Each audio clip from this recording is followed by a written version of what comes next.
Hi friends, ಹೇಗಿದ್ದೀರಾ? ತುಂಬ ಚೆನ್ನಾಗಿದ್ದೀರಾ ಅಂತ ಅನ್ಕೊತೀವಿ. ಬನ್ನಿ ಇವತ್ತಿನ ಈ ಸೆಷನ್ನ ಸ್ಟಾರ್ಟ್ ಮಾಡೋಣ. ಇವತ್ತಿನ ಈ ಸೆಷನ್ನಲ್ಲಿ ನಾವು ಡಿಸ್ಕಸ್ ಮಾಡ್ತಾ ಇರ್ತಕ್ಕಂತಹ ವಿಷಯ ಏನಪ್ಪ ಅಂತ ಹೇಳಿದ್ರೆ, ಆಲ್ರೆಡಿ ನಿಮ್ಮ ಬೋರ್ಡ್ ಮೇಲೆ ಕಾಣಿಸ್ತಾ ಇದೆ, tips to clear exam in first attempt ಅಂತ. ಎಸ್ಪೆಷಲಿ ಇವತ್ತಿನ ಈ ಸೆಷನ್ PC PSI ಹುಡುಗರಿಗೆ ಆಗಿರುತ್ತೆ. PC PSI ಹುಡುಗರಿಗೆ ಆಗಿರುತ್ತೆ. ಯಾವ ರೀತಿ ಸಬ್ಜೆಕ್ಟ್ಸ್ನ ನಾವು ಕನ್ಸಿಡರ್ ಮಾಡಬೇಕು, ಯಾವ ರೀತಿ ಸಬ್ಜೆಕ್ಟ್ಸ್ನ ಓದಬೇಕು ಎಕ್ಸಾಮಿನೇಷನ್ ಪಾಯಿಂಟ್ ಆಫ್ ವ್ಯೂವಿಂದ ಅಂತಕ್ಕಂಥದ್ದನ್ನು ನಾವು ಕ್ಲೀನಾಗಿ ಡೀಟೇಲಾಗಿ ಡಿಸ್ಕಸ್ ಮಾಡೋಣ.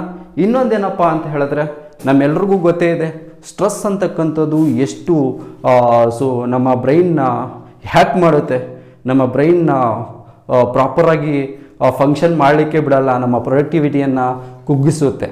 ಅಂಥ ಸ್ಟ್ರೆಸ್ನ ನಾವು ಯಾವ ರೀತಿ ಅದನ್ನು ಯಾವ ಅಪ್ರೋಚಿಂದ, ಯಾವ ಮೆಥಡಿಂದ ಅದನ್ನು ಸ್ಟ್ರೆಸ್ಸಿಂದ ಹೊರಗಡೆ ಬಂದು ನಮ್ಮ ಗೋಲ್ಸ್ನ ಅಚೀವ್ ಮಾಡ್ಕೋಬೋದು ಅಂತಕ್ಕಂಥದ್ದನ್ನು ಸಮೇತ ಇವತ್ತಿನ ಈ ಸೆಷನ್ನಲ್ಲಿ ನಾವು ನಿಮಗೆ ತಿಳಿಸ್ಕೊಡ್ತೀವಿ. ಅರ್ಥ ಆಯ್ತಾ? ಒಂದಂತೂ 100% ಶ್ಯೂರ್, ಈ ಸೆಷನ್ನ ನೀವು ಕಡೆ ತನಕ ನೋಡೋದೇ ಆದರೆ ಕಡೆ ತನಕ ನೋಡಬೇಕು. ನೋಡಿದ್ರೆ ನಿಮಗೆ ಸ್ಟ್ರೆಸ್ನ ಯಾವ ರೀತಿ ಆಗಲೇ ಹೇಳ್ದಲ್ಲ, ಅದನ್ನು ಯಾವ ರೀತಿ ಹ್ಯಾಂಡಲ್ ಮಾಡ್ಬೋದು, ಸಬ್ಜೆಕ್ಟ್ಸ್ ಅಪ್ರೋಚಸ್ ಯಾವ ರೀತಿ ಇರುತ್ತೆ ಅಂತಕ್ಕಂಥದ್ದನ್ನು ಕ್ಲೀನಾಗಿ ಗೊತ್ತಾಗುತ್ತೆ. ಅರ್ಥ ಆಯ್ತಾ? ನೀವೊಬ್ಬ ಸೀರಿಯಸ್ ಆಸ್ಪಿರೆಂಟ್ ಆಗಿದ್ದರೆ ಈ ಸೆಷನ್ನ ಕ್ಲೀನಾಗಿ ನೋಡಿ.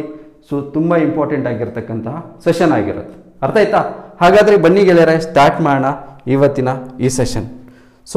ಫಸ್ಟ್ ಏನಪ್ಪ ಅಂತ ಹೇಳಿದ್ರೆ, syllabus. Most of the times ನೋಡಿ, ಸಿಲೆಬಸ್ಸು ಇವಾಗ 100% ಸಿಲೆಬಸ್ ಇದೆ ಅಂದ್ಕೊಳ್ಳಿ. 100% ಸಿಲೆಬಸ್ ಇದೆ ಅಂದ್ಕೊಳ್ಳಿ. ಇದನ್ನು 2 ರೀತಿಯಲ್ಲಿ ಡಿವೈಡ್ ಮಾಡಬೇಕು. ಅರ್ಥ ಆಯ್ತಾ? ಇದನ್ನು 2 ರೀತಿಯಲ್ಲಿ ಡಿವೈಡ್ ಮಾಡಬೇಕು. 60-40 ಅಂತ, 60% 40% ಅಂತ ಡಿವೈಡ್ ಮಾಡಬೇಕು.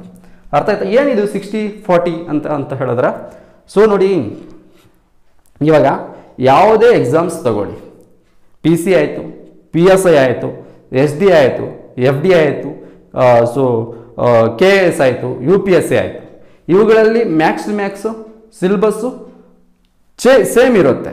ಆದರೆ difficulty level, exam approach, exam level, ಅದು ಗ್ರೂಪ್ ಸಿನ, ಗ್ರೂಪ್ ಬಿನ, ಗ್ರೂಪ್ ಎನ, ಅದ್ರ ಸಂಬಂಧಪಟ್ಟಂತೆ ಡಿಫಿಕಲ್ಟಿ ಲೆವೆಲ್ಲು ಸ್ವಲ್ಪ ಜಾಸ್ತಿ ಆಗ್ತಾ ಹೋಗುತ್ತೆ.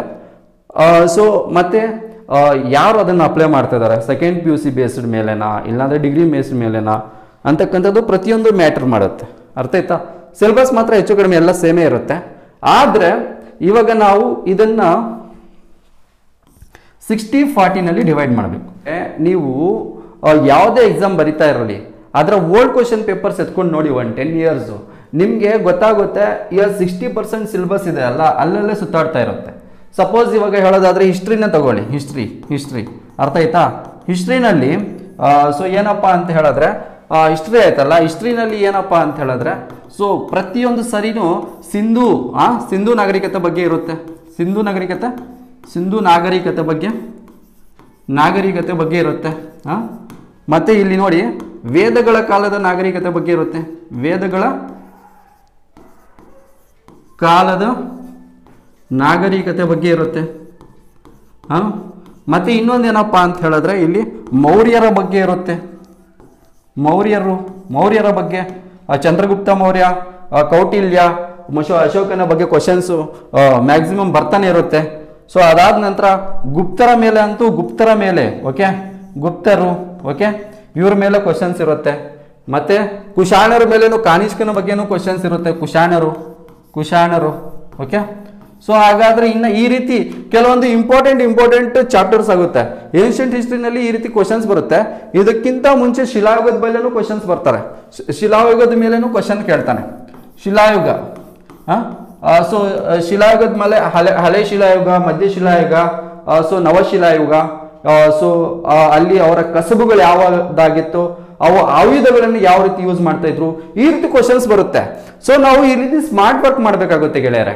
ಅರ್ಥ ಆಯ್ತಾ? Smart work is very important. ಯಾಕೆ ಇದನ್ನು ಹೇಳ್ತಾ ಇದ್ದೀನಿ ಅಂತ ಹೇಳಿದ್ರೆ, ಸೊ ಇದರಲ್ಲಿ ಪರ್ಟಿಕ್ಯುಲರ್ ಆಗಿ ಯಾವ ರೀತಿ ಕ್ವಶನ್ಸ್ ಬರ್ಬೋದು, ಈ ಸಿಂಧೂ ನಾಗರಿಕತೆನ ಎತ್ಕೊಂಡ್ರೆ ಸೊ ಮತ್ತೆ ಸೊ ಮೊಹೆಂಜೋದಾರೋ ಎಲ್ಲಿದೆ, ಮೊಹೆಂಜೋದಾರೋದಲ್ಲಿ ಸಿಕ್ಕಿರ್ತಕ್ಕಂಥದ್ದು ಏನು, ಹರಪ್ಪ ನಾಗರಿಕತೆ ಬಗ್ಗೆ ಸೊ ನಾವು ಇಲ್ಲಿ ತಿಳ್ಕೊಂತೀವಿ.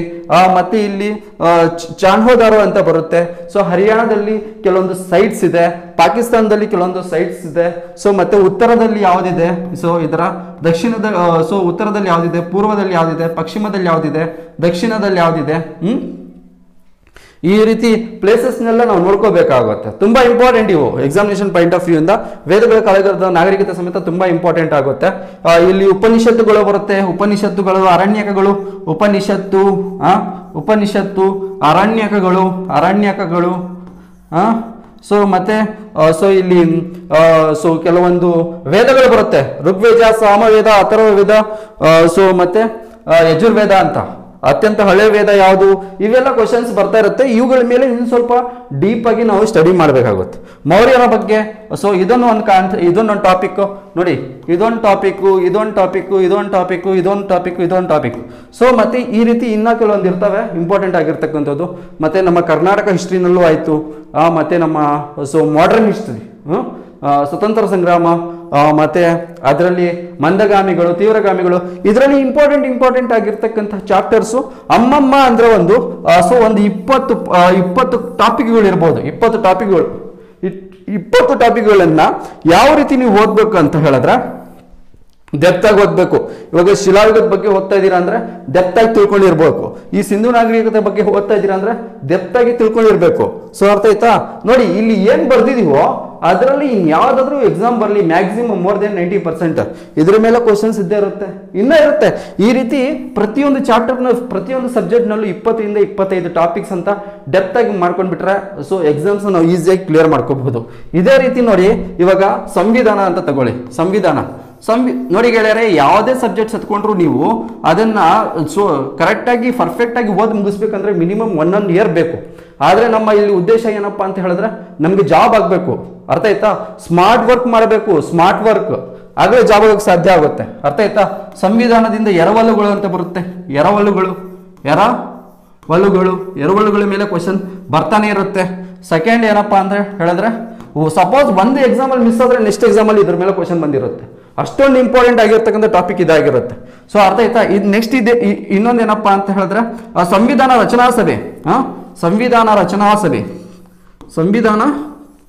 ರಚನಾ ಸಭೆ ಅಂತಕ್ಕಂಥದ್ದು, ರಚನಾ ಸಭೆ, ಇದ್ರ ಮೇಲೆ ಕ್ವಶನ್ಸ್ ಬರ್ತಾ ಇರುತ್ತೆ. ಕರಡು ಸಮಿತಿ, steering committee, so state committee, ಇವೆಲ್ಲ ಇದರಲ್ಲಿ ಬರ್ತವೆ. ಸೊ ಮತ್ತೆ ಇನ್ನೊಂದೇನಪ್ಪಾ ಅಂತ ಹೇಳಿದ್ರೆ ಸೊ ಇಲ್ಲಿ ಇಂಪಾರ್ಟೆಂಟ್ ಆಗಿರತಕ್ಕಂಥದ್ದು ಮೂಲಭೂತ ಹಕ್ಕುಗಳು.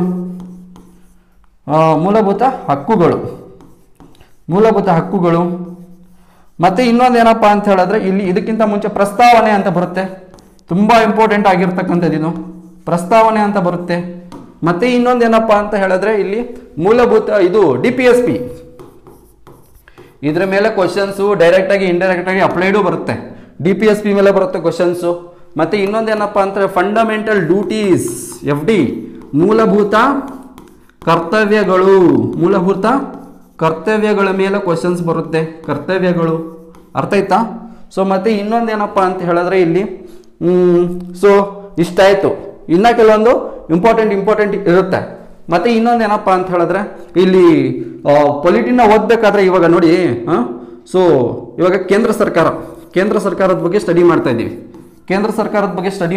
ಅಂತ ಹೇಳಿದ್ರೆ ಸೊ ಇಲ್ಲೇ ಸೈಡಲ್ಲೇ ಇರಬೇಕು ರಾಜ್ಯ ಸರ್ಕಾರ ಕಂಪ್ಯಾರಿಸನ್ ನಡಿಬೇಕು. ಸೊ ಇಲ್ಲಿ PM ಇದ್ರೆ ಇಲ್ಲಿ CM, ಇಲ್ಲಿ ಇಲ್ಲಿ ಪ್ರೆಸಿಡೆಂಟ್ ಇದ್ರೆ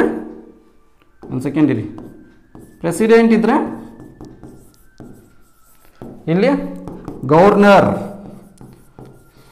ಈ ರೀತಿ ಪ್ರತಿಯೊಂದು ಕಾನ್ಸ್ಟಿಟ್ಯೂಷನಲ್ ಬಾಡೀಸ್ನ ಕಂಪ್ಯಾರಿಸನ್ ಮಾಡಿ ಅಲ್ಲಿ ಪಕ್ಕದಲ್ಲೇ ಒಂಥರ ಎಫೆಕ್ಟಿವ್ ಆಗಿರ್ತಕ್ಕಂಥ ನೋಟ್ಸ್ ತರ ಮಾಡಿಕೊಂಡು ನೀವು ಸ್ಟಡಿ ಮಾಡಬೇಕಾಗುತ್ತೆ. ಅರ್ಥ ಆಯ್ತಾ? This is very much important. So ಮತ್ತೆ ಇನ್ನೊಂದೇನಪ್ಪಾ ಅಂತ ಹೇಳಿದ್ರೆ ಈ ರೀತಿ ಅಪ್ರೋಚ್ ತಗೋಬೇಕಾಗುತ್ತೆ ನಾವು. ಮತ್ತೆ ಇದರಲ್ಲಿ ಇಂಪಾರ್ಟೆಂಟ್ ಆಗಿರ್ತಕ್ಕಂಥದ್ದು ಏನಪ್ಪಾ ಅಂತ ಹೇಳಿದ್ರೆ ಕೆಲವೊಂದು ತಿದ್ದುಪಡಿಗಳು ಇರುತ್ತೆ ಗೆಳೆಯರೆ. ಇದು ತುಂಬಾ ಇಂಪಾರ್ಟೆಂಟ್. ಡೈರೆಕ್ಟ್ ಆಗಿ ಕ್ವಶನ್ ಬರ್ತಾ ಇರುತ್ತೆ ತಿದ್ದುಪಡಿಗಳು. ಮತ್ತೆ ಇನ್ನೊಂದೇನಪ್ಪಾ ಅಂತ ಹೇಳಿದ್ರೆ ಇದರಲ್ಲಿ ಸುಪ್ರೀಂ ಕೋರ್ಟ್ ಜಡ್ಜ್ಮೆಂಟ್ಸ್, ಕೆಲವೊಂದು supreme court judgements landmark judgements ಅಂತ ಕರಿತೀವಿ. ಸುಪ್ರೀಂ ಕೋರ್ಟ್ದು ಕೆಲವೊಂದು ಜಡ್ಜ್ಮೆಂಟ್ಸ್ ಇರುತ್ತೆ. ಸೊ ಸರ್ವೋಚ್ಚ ನ್ಯಾಯಾಲಯದ ಜಡ್ಜ್ಮೆಂಟ್ಗಳು, ತೀರ್ಪುಗಳಿರುತ್ತೆ. ಸೊ ಅದು ತುಂಬ ಇಂಪಾರ್ಟೆಂಟ್. ಜಡ್ಜ್ಮೆಂಟ್ಸ್. ಓಕೆ. ಸೊ ಮತ್ತೆ ಇನ್ನೊಂದೇನಪ್ಪ ಅಂತ ಹೇಳಿದ್ರೆ ಇಲ್ಲಿ ಕಾನ್ಸ್ಟಿಟ್ಯೂಷನಲ್ ಬಾಡೀಸ್, ಸಂವಿಧಾನೇತರ ಮತ್ತು ಇನ್ನೊಂದೇನಂತ ಶಾಸನಬದ್ಧವಾಗಿರ್ತಕ್ಕಂಥ ಸಂಸ್ಥೆಗಳು, ಇದರ ಬಗ್ಗೆ ತಿಳ್ಕೊಬೇಕಾಗುತ್ತೆ. ಈ ರೀತಿ ಕೆಲವೊಂದು ತುಂಬಾ ಇದರಲ್ಲೂ ಒಂದು 20 to 25 20 to 25 ಟಾಪಿಕ್ಸ್ ಬರ್ಬೋದು. 20 to 25 ಟಾಪಿಕ್ಸ್ ಬರ್ಬೋದು. ಇದನ್ನು ಈ ರೀತಿ ಅಪ್ರೋಚ್ ತಗೋಬೇಕು. ಸೊ ಮತ್ತೆ ಕೆಲವೊಬ್ರು ಏನ್ ಮಾಡ್ತಾರೆ ಅಂದ್ರೆ ಈ ಸಬ್ಜೆಕ್ಟ್ ಇಲ್ಲಾನೇ ಅನ್ಕೊಂಡ್ಬಿಡ್ತಾರೆ. ಅರ್ಥ ಆಯ್ತಾ? ನೋಡಿ, ಇದು ಸಬ್ಜೆಕ್ಟೇ ಇಲ್ಲ ಅನ್ಕೊಂತಾರೆ, ಆದರೆ ಕ್ವಶನ್ಸ್ ಬಂದ್ಬಿಟ್ಟಿರುತ್ತೆ. ಸೊ ಆರ್ಟ್ ಆ್ಯಂಡ್ ಕಲ್ಚರ್ ಅಂತಕ್ಕಂಥದ್ದು, ಕಲೆ ಮತ್ತೆ ಸಾಹಿತ್ಯ ಅಂತಕ್ಕಂಥದ್ದು, ಇವುಗಳ ಮೇಲೆ ಕ್ವಶನ್ಸ್ನ ನಾವು ತಗೋಬೇಕಾಗುತ್ತೆ. ಬರ್ತಾನೆ ಇರುತ್ತೆ ಕ್ವಶನ್ಸು ಇದ್ರ ಮೇಲೆ. ಸಪೋಸ್ ಇವಾಗ ಸೊ ಲೈಕ್ ಕರೆಂಟ್ ಅಫೇರ್ಗಳು ಲಿಂಕ್ ಆಗುತ್ತಿದ್ದು, ರೀಸೆಂಟಾಗಿ ಎಲ್ಲಾದ್ರೂ ಶಾಸನ ಸಿಕ್ಕಿದ್ರೆ, ಅರ್ಥ ಆಯ್ತಾ, ಮತ್ತೆ ಇಂಪಾರ್ಟೆಂಟ್ ಆಗಿರತಕ್ಕಂತಹ ಪರ್ಟಿಕ್ಯುಲರ್ಲಿ ಸೊ ಯಾವುದಾದ್ರೂ ಒಂದು ಡೈನಾಸ್ಟಿ ಇದ್ರೆ, ಅವ್ರಿಗೆ ಸಂಬಂಧಪಟ್ಟಿರ್ತಕ್ಕಂಥದ್ದು ಏನಾದರೂ ವಿಶೇಷತೆ ಇದ್ರೆ, ಸೊ ಈ ರೀತಿ ಕ್ವಶನ್ಸು ಮತ್ತೆ ಯುನೆಸ್ಕೋ ವರ್ಲ್ಡ್ ಹೆರಿಟೇಜ್ ಸಂಬಂಧಪಟ್ಟಿದ್ದು ಲಿಂಕ್ ಮಾಡಿ ಕೇಳ್ತಾ ಇರ್ತಾನೆ ಹೆಂಗ್ ಬೇಕಾದ್ರೂ. ಅರ್ಥ ಆಯ್ತಾ? ಇದು ಇಂಪಾರ್ಟೆಂಟ್. ಮತ್ತೆ ಇಲ್ಲಿ ಈ ಪರಿಸರ ವಿಜ್ಞಾನ ಅಂತಿದೆ ನೋಡಿ ಸಬ್ಜೆಕ್ಟು. ಪರಿಸರ ತುಂಬಾ ಇಂಪಾರ್ಟೆಂಟ್ ಈ ಸಬ್ಜೆಕ್ಟು, ಪರಿಸರ ವಿಜ್ಞಾನ. ಇದರಲ್ಲೂ ಕೆಲವೊಂದು ಮ್ಯಾಕ್ಸ್ ಟು ಮ್ಯಾಕ್ಸ್ ಇದರಲ್ಲಿ ಒಂದು 15 ಟಾಪಿಕ್ಸ್ ಇರ್ಬೋದು, ಇದರಲ್ಲಿ ಒಂದು 15 ಟಾಪಿಕ್ಸ್ ಇರ್ಬೋದು. ಕ್ಲೀನಾಗಿ ಓದ್ಕೊಂಡ್ರೆ ನೀವು ಬೇರೆಯವ್ರಿಗಿಂತ ವಿಭಿನ್ನವಾಗ್ತೀರಾ. ಅರ್ಥ ಆಯ್ತಾ? This is what very important. ಇದಾದ ನಂತರ ನೆಕ್ಸ್ಟ್ ಬಂದು ಏನಪ್ಪಾ ಅಂತ ಹೇಳಿದ್ರೆ ಕಂಪ್ಯೂಟರ್. ಈ ನಡುವೆ ಕಂಪ್ಯೂಟರ್ನ ಯಾವುದೇ ಪೇಪರ್ ತಗೊಳ್ಳಿ, ಸೊ ಕಂಪ್ಯೂಟರ್ನ ಹೈಲೈಟ್ ಮಾಡ್ತಾ ಇದ್ದಾನೆ. Computer also very very important. ಇದನ್ನು ಹೈಲೈಟ್ ಮಾಡ್ತಾ ಇದ್ದಾರೆ ಎಕ್ಸಾಮ್ಸ್ನಲ್ಲಿ. ಸೊ ಕಂಪ್ಯೂಟರ್ ಬಗ್ಗೆನೂ ಕ್ಲೀನಾಗಿ ತಿಳ್ಕೊಂಡಿರ್ಬೇಕು ನೀವು. ಸುಮ್ಮನೆ ಬೇಸಿಕ್ ತಿಳ್ಕೊಂಡು ಹೋಗೋದಲ್ಲ, ಸ್ವಲ್ಪ ಒಂದು ಲೆವೆಲ್ಗೆ ತಿಳ್ಕೊಂಡಿರ್ಬೇಕಾಗುತ್ತೆ. ಅದು ಯಾವುದಾದ್ರೂ ಇರಲಿ, exam group B, group C, group D ಯಾವುದೇ ಆಗಿರಲಿ, ತಿಳ್ಕೊಬೇಕಾಗಿರ್ತಕ್ಕಂಥದ್ದು ನಿಮ್ಮದು ಜವಾಬ್ದಾರಿ. ಮತ್ತೆ ಆಸ್ ಯೂಶುವಲ್ ಬೇರೆ ಸಬ್ಜೆಕ್ಟ್ಗಳು ಇದ್ದೇ ಇರುತ್ತೆ. ಜಿಯೋಗ್ರಫಿ ಇರುತ್ತೆ, ಸೊ ವಿಜ್ಞಾನ ಇರುತ್ತೆ. ವಿಜ್ಞಾನದಲ್ಲೂ ಕೆಲವೊಂದು 15ರಿಂದ 20 ಟಾಪಿಕ್ಸ್ ತಗೋಬಹುದು. ಜಿಯೋಗ್ರಫಿನಲ್ಲೂ ಸೊ ಒಂದು 25ರಿಂದ 30 ಟಾಪಿಕ್ಸ್ ಅದರಲ್ಲೂ ಆಗ್ತವೆ. ಈ ರೀತಿ ಟಾಪಿಕ್ಸ್ ವೈಸ್ ಮಾಡಿಕೊಂಡು ಎಲ್ಲ ಮಾಡ್ಕೊಳ್ತಾ ಹೋದ್ರೆ ಸೊ ಒಂದು ಸಕ್ಸಸ್ ಅಂತಕ್ಕಂಥದ್ದು ಪರ್ಟಿಕ್ಯುಲರ್ಲಿ ಅದ್ರ ಮೇಲೆ ಜಾಸ್ತಿ ಫೋಕಸ್ ಮಾಡಿದ್ರೆ ಸಿಗುತ್ತೆ. ಸೊ ಇದನ್ನೆಲ್ಲ ಸೇರಿಸಿನೇ ನಾವು PC 200 ಟಾಪಿಕ್ಸ್ ಅಂತಕ್ಕಂಥದ್ದು, PC 200 ಟಾಪಿಕ್ಸ್ ಅಂತಕ್ಕಂಥದ್ದನ್ನ ಸೊ ನೋಟ್ಸ್ ಮಾಡಿದೀವಿ. ಅರ್ಥ ಆಯ್ತಾ? ಇದನ್ನ ಯೂಸ್ ಮಾಡಿಕೊಂಡು ತುಂಬಾ ಜನ ಸೊ ಉಪಯೋಗ ಮಾಡ್ಕೊಂಡಿದ್ದಾರೆ. ಈವನ್ನು ಸೊ ನಮ್ಮ ಕರ್ನಾಟಕದಿಂದ ಇದನ್ನ ತುಂಬಾ ಜನ ಓದಿದ್ದಾರೆ. ಅರ್ಥ ಆಯ್ತಾ? ಸೊ ಇದರಲ್ಲಿ ಎಲ್ಲ ಸಬ್ಜೆಕ್ಟ್ಸು ಇರುತ್ತೆ, ಎಲ್ಲ ಸಬ್ಜೆಕ್ಟ್ಸು ಟಾಪಿಕ್ ವೈಸ್ ಇರುತ್ತೆ. ನಾವು ಏನೆಲ್ಲ ಆಗ್ಲಿಂದ ಹೇಳಿದ್ವಿ ಅಪ್ರೋಚು, ಅದೇ ಅಪ್ರೋಚ್ ಮೇಲೆ ಇದು ರೆಡಿ ಆಗಿರುತ್ತೆ. ನಮ್ಮ ನೋಟ್ಸ್ ತುಂಬಾ ಎಫೆಕ್ಟಿವ್ ಆಗಿರುತ್ತೆ. ಇದು PDF ಕೋರ್ಸ್ ಆಗಿರುತ್ತೆ. PDF ಕೋರ್ಸ್ ಆಗಿರುತ್ತೆ. ಸೊ ಇದನ್ನ ಅಡ್ವಾನ್ಸ್ ಲೆವೆಲ್ಗೆ ಮಾಡಿರ್ತೀವಿ ನಾವು. ಇದನ್ನ PDF ಕೋರ್ಸ್ ಆಗಿರುತ್ತೆ. ಇದರ ಬೆಲೆ ಬಂದ್ಬಿಟ್ಟು 699 ಆಗಿರುತ್ತೆ. 699 ಆಗಿರುತ್ತೆ. ಸೊ ಒನ್ ಟೈಮ್ ಪೇಮೆಂಟ್ ಆಗಿರುತ್ತೆ. ಏನು ಮತ್ತೆ ನೀವು ಪೇ ಮಾಡೋ ಅವಶ್ಯಕತೆ ಇರಲ್ಲ. ಎಲ್ಲ ಸಬ್ಜೆಕ್ಟ್ಸು ಕ್ಲೀನಾಗಿ so examination point of view ಇಂದ ಏನೇನು ಬೇಕಾಗಿದೆಯೋ ಎಲ್ಲ ಸಿಗ್ತಾ ಇರುತ್ತೆ ನಿಮಗೆ, ಎಸ್ಪೆಷಲಿ PC ಹುಡುಗರಿಗೆ ಮತ್ತು PSI ಹುಡುಗರಿಗೆ. ಓಕೆ. ಸೊ ತುಂಬ ಎಫೆಕ್ಟಿವ್ ಆಗಿರುತ್ತೆ. ಈ ನೋಟ್ಸ್ ಬೇಕಿದ್ರೆ ನೀವು ನಮಗೆ ವಾಟ್ಸಪ್ಪಲ್ಲಿ ಕಾಂಟ್ಯಾಕ್ಟ್ ಮಾಡ್ಬೋದು. ನಮ್ಮ ವಾಟ್ಸಪ್ ಸಂಖ್ಯೆ 8217880821 ಆಗಿರುತ್ತೆ. ಅರ್ಥ ಆಯ್ತಾ? ಸೊ ಹಾಗಾದರೆ ನೆಕ್ಸ್ಟ್ ಏನಪ್ಪ ಅಂತ ಹೇಳಿದ್ರೆ, ಸೊ ಈ ಎಕ್ಸಾಮಲ್ಲಿ ತುಂಬ ಇಂಪಾರ್ಟೆಂಟ್ ಆಗಿರ್ತಕ್ಕಂಥದ್ದು ಏನಪ್ಪ ಅಂದರೆ ಈ ಸ್ಟ್ರೆಸ್ ಅಂತಕ್ಕಂಥದ್ದು ಮನುಷ್ಯನ ಪ್ರೊಡಕ್ಟಿವಿಟಿ ಮ್ಯಾಕ್ಸಿಮಮ್ ರೀಚ್ ಆಗೋಕ್ಕೆ ಬಿಡಲ್ಲ. ಈ ಸ್ಟ್ರೆಸ್ ಅಂತಕ್ಕಂಥದ್ದು ಯಾವ ರೀತಿ ಬರ್ಬೋದು? ಸ್ಟ್ರೆಸ್ ಅಂದರೆ ಏನು? ಫಸ್ಟ್ ಆಫ್ ಆಲ್ ನಮ್ಮ ಬ್ರೈನ್ನ ಕೆಪಾಸಿಟಿ ಒಂದಿರುತ್ತೆ. ಅದಕ್ಕಿಂತ ಜಾಸ್ತಿ ನಾವು ವರ್ಕ್ ಮಾಡೋದಾದರೆ, ಅದಕ್ಕೆ ಲೋಡ್ ಕೊಟ್ಟರೆ ನಮ್ಮ ಬ್ರೈನ್ಗೆ ಅದು ಸ್ಟ್ರೆಸ್ ರೂಪದಲ್ಲಿ ಕನ್ವರ್ಟ್ ಆಗುತ್ತೆ. ಅರ್ಥ ಆಯ್ತಾ? ಸೊ ನಿಮ್ಮ ಬ್ರೈನ್ಗೆ ಆಲ್ರೆಡಿ ಕಾರ್ಯಕ್ಷಮತೆ ಜಾಸ್ತಿ ಇರುತ್ತೆ, ಬಟ್ ಅದನ್ನು ಸೊ ಸ್ಮಾಲ್ ಬ್ರೇಕ್ಸ್ನಲ್ಲಿ ಬೇಕಾದರೆ 10 ಅವರ್ಸ್ ಮಾಡಿ, 10 ಅವರ್ಸ್ ಸ್ಟಡಿ ಮಾಡಿ, ಸ್ಟ್ರೆಸ್ ಬರಲ್ಲ. ಯಾವಾಗಪ್ಪ ಅಂತ ಹೇಳಿದ್ರೆ, ಸೊ ನೀವು ಸೆಂಟರಲ್ಲಿ ಒಂದು 2 ಅವರ್ಸ್ಗೆ ಒಂದ್ಸರಿ, ಸೊ 1 ಅವರ್ಗೆ ಒಂದ್ಸರಿ, ಒಂದು 10 ಮಿನಿಟ್ಸು 20 ಮಿನಿಟ್ಸ್ ಗ್ಯಾಪ್ ತಗೊಂತ ನಗ್ನಗ್ತಾ ಸ್ಮೈಲ್ ಮಾಡ್ತಾ ನಗಬೇಕಾಗಿದೆ. ಸೊ ಸೈಕಾಲಜಿಕಲಿ ತುಂಬ ಇಂಪಾರ್ಟೆಂಟ್. ನೀವು ಎಷ್ಟು ನಗ್ತಿರೋ, ನಕ್ಕದು ಹುಚ್ಚರ ಥರ ನಗೋದಲ್ಲ, ಬಟ್ ಸ್ಮೈಲಿ ಫೇಸ್, ಒಂದು ಕಾನ್ಫಿಡೆನ್ಸ್.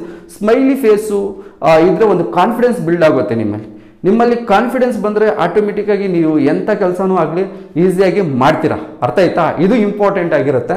ಸ್ಟ್ರೆಸ್ನ ಯಾವುದೇ ರೀತಿ ತಗೋಬಾರ್ದು. ಅರ್ಥ ಆಯ್ತಾ? ಸೊ ಈ ಸ್ಟ್ರೆಸ್ಸು ಎಕ್ಸ್ಪೆಷಲಿ ನಮ್ಮ ಕಾಂಪಿಟೇಟಿವ್ ಫೀಲ್ಡ್ನಲ್ಲಿ ಯಾವ ರೀತಿ ಬರುತ್ತೆ ಅಂದರೆ, ಪರ್ಟಿಕ್ಯುಲರ್ಲಿ ಯಾವುದಾದ್ರೂ ಒಂದು ಎಕ್ಸಾಮ್ ಮೇಲೆ ಹೋಪ್ಸ್ ತುಂಬ ಇಟ್ಕೊಂಡಿರ್ತೀರ. ಅರ್ಥ ಆಯ್ತಾ? ಒಂದಂತೂ ತಿಳ್ಕೊಳ್ಳಿ, ಸೊ ಏನಪ್ಪ ಅಂತ ಹೇಳಿದ್ರೆ, ಈ ಒಂದು ಜಾಬ್ಗೆ ನೀವು ಅಪ್ಲೈ ಮಾಡಿದ್ದೀರಾ ಅಂದ್ಕೊಳ್ಳಿ, ಆ ಜಾಬು ನಿಮಗೆ ಕೈಗೆ ಬರೋವರೆಗೂ ಅದರ ಮೇಲೆ ಜಾಸ್ತಿ ಹೋಪ್ಸ್ ಇಟ್ಕೋಬೇಡಿ. ಆ ಜಾಬ್ ಪಡ್ಕೊಳ್ಳೋಕ್ಕೆ ಏನೆಲ್ಲ ಪ್ರಯತ್ನಗಳು ಬೇಕು, ಎಷ್ಟು ಡೆಡಿಕೇಶನ್, ಎಷ್ಟು ಹಾರ್ಡ್ ವರ್ಕು ಮಾಡಿ. ಬಟ್ ಅದನ್ನು ಒಂದು ಕಾಮನ್ ಆಗಿ ನೋಡಿ, ಎಷ್ಟು ಜಾಸ್ತಿ ಹಚ್ಕೊತೀರೋ ಅಷ್ಟು ಸಮಥಿಂಗ್ ಏನಾದರೂ ಹೆಚ್ಚು ಕಡಿಮೆ ಆದರೆ ಅಷ್ಟು ಎಮೋಷ್ನಲಿ ಬ್ರೇಕ್ ಡೌನ್ ಆಗ್ತೀರಾ. ಅರ್ಥ ಆಯ್ತಾ? ಸೊ ಅದು ಏನಾಗುತ್ತಪ್ಪ ಅಂತ ಹೇಳಿದ್ರೆ, ಅದು ಮತ್ತೆ ನೆಕ್ಸ್ಟ್ ನೋಟಿಫಿಕೇಷನ್ಗೆ ನಿಮಗೆ ಪೆಟ್ಟು ಬೀಳುತ್ತೆ. ಅರ್ಥ ಆಯ್ತಾ? ನೆಕ್ಸ್ಟ್ ನೋಟಿಫಿಕೇಷನಲ್ಲಿ ಸ್ಟಡಿ ಮಾಡಲಿಕ್ಕೆ ತುಂಬಾ ಒಂದು ಸೊ ಪ್ರಾಬ್ಲಮ್ಸ್ ಕ್ರಿಯೇಟ್ ಮಾಡುತ್ತೆ, ನಿಮ್ಮ ಸಮಯ ವ್ಯರ್ಥ ಮಾಡುತ್ತೆ. ಅರ್ಥ ಆಯ್ತಾ? ಕಂಟಿನ್ಯೂಸ್ ಆಗಿ ಹೆಂಗಿರಬೇಕಂದ್ರೆ ಕಾಂಪಿಟೇಟಿವ್ ಫೀಲ್ಡ್, ಸಪೋಸ್ 1 ಇಯರ್ಗೆ 10 ಎಕ್ಸಾಮ್ಸ್ ಬರೀತೀರಾ ಅಂದ್ಕೊಳ್ಳಿ. 10 ಎಕ್ಸಾಮ್ಸ್ ಬಂದರೆ ಎಲ್ಲ ಎಕ್ಸಾಮ್ಗೂ ಎಲ್ಲ ಡಿಪಾರ್ಟ್ಮೆಂಟಲ್ಲೂ ಅಪ್ಲೈ ಮಾಡಬೇಕು. ಎಲ್ಲ ಒಂದು 10 ಎಕ್ಸಾಮ್ಸ್ ಅಪ್ಲೈ ಮಾಡಿದರೆ ಅದರಲ್ಲಿ 1 ಅಥವಾ 2 ತಗುಲುತ್ತೆ ಪಕ್ಕ. ಸೊ ನಿಮ್ಮ ಸ್ಟಡಿ ಮತ್ತು ನಿಮ್ಮ ಡೆಡಿಕೇಶನ್ನು ಇದ್ದರೆ, ಸೊ ಇದು ಇಂಪಾರ್ಟೆಂಟು. ಅರ್ಥ ಆಯ್ತಾ? ಸೊ ಈ ರೀತಿ ಸ್ಟ್ರೆಸ್ ಯಾವುದೇ ಕಾರಣಕ್ಕೆ ತಗೋಬಾರ್ದು. ಸ್ಟ್ರೆಸ್ ತಗೊಂಡ್ರೆ ನಿಮಗೇನೆ ಲಾಸ್ ಆಗೋದು. ಹಾಗಾದರೆ ಈ ಸ್ಟ್ರೆಸ್ಸಿಂದ ಹೊರಗಡೆ ಬರೋದು ಇದಕ್ಕೇನು ಸೊಲ್ಯೂಷನ್ ಅಂತ ನೀವು ಕೇಳಬಹುದು. ಇದಕ್ಕೇನು ಸೊಲ್ಯೂಷನ್ ಅಂತ, ಫಸ್ಟ್ ಆಫ್ ಆಲ್ ಇದನ್ನು ಸೊಲ್ಯೂಷನ್ ಏನಪ್ಪ ಅಂದರೆ, ನಿಮ್ಮ ಲೈಫಲ್ಲಿ ಒಂದು ಡಿಸಿಪ್ಲಿನ್ ಬಿಲ್ಡ್ ಮಾಡಿ. ಅರ್ಥ ಆಯ್ತಾ? ಸೊ ಶಿಸ್ತು ಬಿಲ್ಡ್ ಮಾಡಿ. ಶಿಸ್ತನ್ನ ಬಿಲ್ಡ್ ಮಾಡಿಬಿಟ್ಟು ಸೊ ಅದನ್ನು ಡೈಲಿ ಫಾಲೋ ಅಪ್ ಮಾಡಿ. ಬೆಳಗ್ಗೆ ಎದ್ದ ತಕ್ಷಣ ನೀವು ವ್ಯಾಯಾಮ ಮಾಡೋದು, ವ್ಯಾಯಾಮ ಅರ್ಧ ಗಂಟೆ ಇವಾಗ ಹೆಂಗೂ ರನ್ನಿಂಗ್ ಮಾಡಬೇಕಲ್ಲ, ನೀವು ರನ್ನಿಂಗು ಫಿಸಿಕಲ್ ಆಕ್ಟಿವಿಟಿ ಪ್ರಾಕ್ಟೀಸ್ ಮಾಡಬೇಕಲ್ಲ, ಮಾಡಿ. ಸೊ ಮತ್ತು ಅದಾದ ನಂತರ ನೆಕ್ಸ್ಟ್ ಏನಪ್ಪ ಅಂತ ಹೇಳಿದ್ರೆ, ಸ್ವಲ್ಪ ಮೆಡಿಟೇಷನ್ ಮಾಡೋದು. ಮೆಡಿಟೇಷನ್ ತುಂಬ ಇಂಪಾರ್ಟೆಂಟ್. ಮೆಡಿಟೇಷನ್ ಮಾಡಿ. ಅರ್ಥ ಆಯ್ತಾ? ಸೊ ಇದಾದ ನಂತರ ಸ್ಟಡೀಸ್ ಮೇಲೆ ಫೋಕಸ್ ಮಾಡಿ. ಸ್ಟಡೀಸ್ನ ಸ್ಮಾಲ್ ಬ್ರೇಕ್ಸ್ನಲ್ಲಿ ಮಾಡಿ. 1-2 ಅವರ್ಸ್ ಅಂತ ಹೇಳಿದ್ರೆ 2 ಅವರ್ಸ್ ಕಂಟಿನ್ಯೂಸ್ ಆಗಿ ಸ್ಟಡಿ ಮಾಡ್ತೀನಿ ಅಂದರೆ 20 ಮಿನಿಟ್ಸ್ ಬಿಡಿ, ಮತ್ತು 2 ಅವರ್ಸ್ ಓದಿ, ಮತ್ತು 20 ಮಿನಿಟ್ಸ್ ಬಿಡಿ, ಮತ್ತು 2 ಅವರ್ಸ್ ಓದಿ. ಓಕೆ, ಈ ರೀತಿ ಮಾಡ್ಕೊತ ಒಂದು ಡೈಲಿ 8ರಿಂದ 10 ಗಂಟೆ ಓದಿದ್ರೂ ಸ್ಟ್ರೆಸ್ ಆಗಲ್ಲ. ಸೊ ಆಲ್ರೆಡಿ ಹಳೇದು ಇರುತ್ತಲ್ಲ, ಹೊರಟೋಗಿರುತ್ತಲ್ಲ, ಕೈ ಮೀರಿ ಅದ್ರ ಬಗ್ಗೆ ಯೋಚನೆ ಮಾಡಿ ಚಿಂತೆ ಇಲ್ಲ, ಅದ್ರ ಮೇಲೆ ಯೋಚನೆ ಮಾಡಿ ಫಲ ಇಲ್ಲ. ಸೊ ಆದರೂ ಅದು ನಿಮ್ಗೆ ಗೊತ್ತಿರುತ್ತೆ, ಬಟ್ ಸ್ಟಿಲ್ ಅದನ್ನು ಮರಿತಾ ಇರಲ್ಲ. ಅರ್ಥ ಆಯ್ತಾ? ಸೊ ತುಂಬ ಇಂಪಾರ್ಟೆಂಟ್ ಆಗಿರುತ್ತೆ, ಅದನ್ನು ನಾವು ಮರಿಬೇಕಾಗುತ್ತೆ. ಓಕೆ, ಸೊ ಇವಾಗ ಫ್ರೆಶ್ ಆಗಿ ಇವಾಗ ಹೊಸದಾಗಿ ಏನಿರುತ್ತೋ ಅದ್ರ ಬಗ್ಗೆ ಫೋಕಸ್ ಮಾಡಬೇಕಾಗಿರುತ್ತೆ. ಸೊ ಕರೆಕ್ಟಾಗಿ ನಾವು ನಿಮಗೆ ಎಫೆಕ್ಟಿವ್ ಆಗಿರ್ತಕ್ಕಂಥ ಒಂದು ಮೆಟೀರಿಯಲ್ ಪ್ರೊವೈಡ್ ಮಾಡ್ತಕ್ಕಂಥ ಜವಾಬ್ದಾರಿ ನಮ್ಮದಾಗಿರುತ್ತೆ. ಅರ್ಥ ಆಯ್ತಾ? ಸೊ ಮತ್ತೆ ಅದೇ ರೀತಿ ಪೇಪರ್ 1 ಕ್ಲಾಸಸ್ ಸಮೇತ ಸ್ಟಾರ್ಟ್ ಮಾಡ್ತಾ ಇದ್ದೀವಿ. ಅತ್ಯಂತ ಎಫೆಕ್ಟಿವ್ ಆಗಿರುತ್ತೆ. ಯಾವುದೇ ಎಸ್ಸೆನ ಮಗ್ಗೊಡಿಯೋ ಅವಶ್ಯಕತೆ ಇರಲ್ಲ. ಸೊ ಕಾಂಪಿಟೇಟಿವ್ ಎಕ್ಸಾಮ್ ಅಂದರೆ ಮಗ್ಗೊಡಿಯೋದಲ್ಲ, ಅರ್ಥ ಮಾಡ್ಕೊಳ್ಳೋದು. ಸೊ ಅರ್ಥ ಮಾಡ್ಕೊಂಡು ಎಕ್ಸಾಮ್ನ ಬರೀಬೇಕಾಗುತ್ತೆ. ಯಾಕಂದರೆ ಸಿಲೆಬಸ್ ವ್ಯಾಸ್ಟ್ ಆಗಿರುತ್ತೆ, ಯಾವ ರೀತಿಯಲ್ಲೂ ಬೇಕಾದರೂ ಕ್ವಶನ್ ಬರ್ಬೋದು. ಸೊ ಅದಕ್ಕೋಸ್ಕರ ಸೊ ಅರ್ಥ ಮಾಡಿಸೋ ಕೆಲಸ ಮಾಡ್ತೀವಿ ಪ್ರಬಂಧಗಳಿಗೆ. ಸೊ ಪ್ರಬಂಧಗಳು ಯಾವುದೇ ಬರಲಿ ಎಕ್ಸಾಮ್ನಲ್ಲಿ, ಯಾವ ಇದ್ರ ಇಂಟರ್ನ್ಯಾಷನಲ್ ರಿಲೇಷನ್ಶಿಪ್ ಬರುತ್ತಾ, ಸೊ ಕಲೆ ಮತ್ತು ಸಾಹಿತ್ಯದ ಬಗ್ಗೆ ಬರುತ್ತಾ, ಮತ್ತು ಏನು ಸೈನ್ಸ್ ಆ್ಯಂಡ್ ಟೆಕ್ನಾಲಜಿ ಮೇಲೆ ಬರುತ್ತಾ, ಬರಲಿ. ಮತ್ತು ಇದು ಗವರ್ನೆನ್ಸ್ ಆ್ಯಂಡ್ ಪೊಲಿಟಿ ಅಂತ ಹೇಳಿದ್ರೆ ಸೊ ಸಂವಿಧಾನ ಮತ್ತು ಆಡಳಿತ, ಸೊ ಇದರ ಮೇಲೆ ಕ್ವಶನ್ಸ್ ಬರುತ್ತಾ, ಬರಲಿ. ಯಾವ ರೀತಿ ಕರೆಂಟ್ ಅಫೇರ್ಸ್ ಹಾಟ್ ಟಾಪಿಕ್ಸ್ ಮೇಲೆ ಬರುತ್ತಾ, ಬರಲಿ. ಅದನ್ನು ಯಾವ ರೀತಿ ಅಪ್ರೋಚ್ ಮಾಡಬೇಕು, ಸೊ ಯಾವ ರೀತಿ ಇಂಟ್ರೊಡಕ್ಷನ್ ಕೊಡಬೇಕು, ಯಾವ ರೀತಿ ಬಾಡಿ ಆಫ್ ದಿ ಎಸ್ಸೆ ಇರಬೇಕು, ಯಾವ ರೀತಿ ನಿಮ್ಮ ಒಪಿನಿಯನ್ಸ್ ಇರಬೇಕು, ಅದರಲ್ಲಿ ಗ್ರಾಫ್ಸ್ ಹಾಕಬೇಕಾ ಬೇಡವಾ, ಇದು ಹಾಕಬೇಕಾ ಬೇಡ, ಏನದು ಚಿತ್ರಗಳು ಬಿಡಿಸ್ಬೇಕಾ ಬೇಡ, ಸೊ ಹಾಗೆ ಕನ್ಕ್ಲೂಡ್ ಮಾಡಬೇಕಾ, ಯಾವ ರೀತಿ ಅಂತ ಕ್ಲೀನಾಗಿ ಡೀಟೇಲಾಗಿ ಎಕ್ಸ್ಪ್ಲೇನ್ ಮಾಡ್ತೀವಿ. ಮತ್ತು ಇದು ಟ್ರಾನ್ಸ್ಲೇಷನ್ ಇರುತ್ತಲ್ಲ, ಇದರಲ್ಲಿ ಟ್ರಾನ್ಸ್ಲೇಷನ್ ತುಂಬ ಜನ ಹುಡುಗರಿಗೆ ಪ್ರಾಬ್ಲಮ್ ಆಗುತ್ತೆ ಈ ಟ್ರಾನ್ಸ್ಲೇಷನ್. ಸೊ ಈ ಟ್ರಾನ್ಸ್ಲೇಷನ್ನು ಸಮೇತ ನಾವು ನಿಮಗೆ ತಿಳಿಸ್ಕೊಡ್ತೀವಿ. ಟ್ರಾನ್ಸ್ಲೇಷನ್ಗೆ ಕೆಲವೊಂದು ಅಪ್ರೋಚಸ್ ಇದೆ, ಅದನ್ನು ಸಮೇತ ಹೇಳ್ಕೊಡ್ತೀವಿ. ಮತ್ತು ಪ್ರಿಸೈಸ್ ಯಾವ ರೀತಿ ಮಾಡಬೇಕು ಅಂತಕ್ಕಂಥದ್ದು ಸಮೇತ ಕ್ಲೀನಾಗಿ ಹೇಳ್ಕೊಡ್ತೀವಿ. ಅರ್ಥ ಆಯ್ತಾ? ಇವೆಲ್ಲ ನಿಮಗೆ ಸೊ ಬೇಕಿದ್ದರೆ ಪೇಪರ್ 1 ಅಂತ ಹೇಳಿಬಿಟ್ಟು ನೀವು ವಾಟ್ಸಪ್ಪಲ್ಲಿ ನಮಗೆ ಪೇಪರ್ 1 ಅಂತ ಹೇಳಿಬಿಟ್ಟು ವಾಟ್ಸಪ್ಪಲ್ಲಿ ಸೊ ಕಾಂಟ್ಯಾಕ್ಟ್ ಮಾಡಿ. ಪೇಪರ್ 1 ಅಂತ ಮೆಸೇಜ್ ಮಾಡಿ 8217880821ಗೆ.